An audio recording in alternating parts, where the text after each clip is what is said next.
reiterate again, the only purpose for going to talk to ADOT at all would be that notion that the city has unintentionally but effectively been denied the opportunity for a meaningful vote on this issue.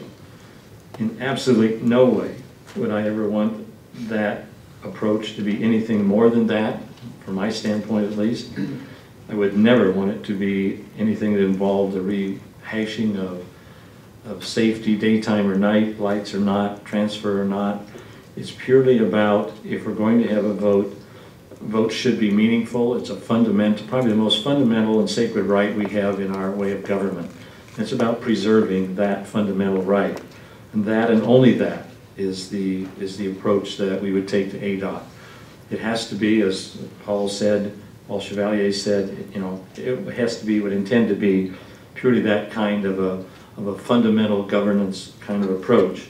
And I would suggest that it take the form of first of all, an advanced letter. I brought a draft of, very much a draft of that sort of letter with me, and I made a mistake of leaving some of them laying up here. I had about 10. If we got to this point, I was going to hand out. I see I only have 3. Maybe I should ask who didn't get one to start with. But beyond that, on May 20th, the State Board is going to meet in Flagstaff. So this is purely an opportunistic Hail Mary, is what it really is, to see if Sedona as a set of citizens, as a community, can have a meaningful vote on this issue, which is what a number of folks who brought us to this point via the referendum indicated they wanted.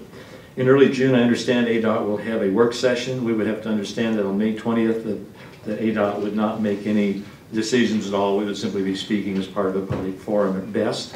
We would hopefully be doing that as an official Sedona delegation, joint Sedona delegation of some sort. I understand that ADOT's board has a work session of some sort in early June where they, you know, mull over all these kinds of things and, you know, and do the sort of work kind of session.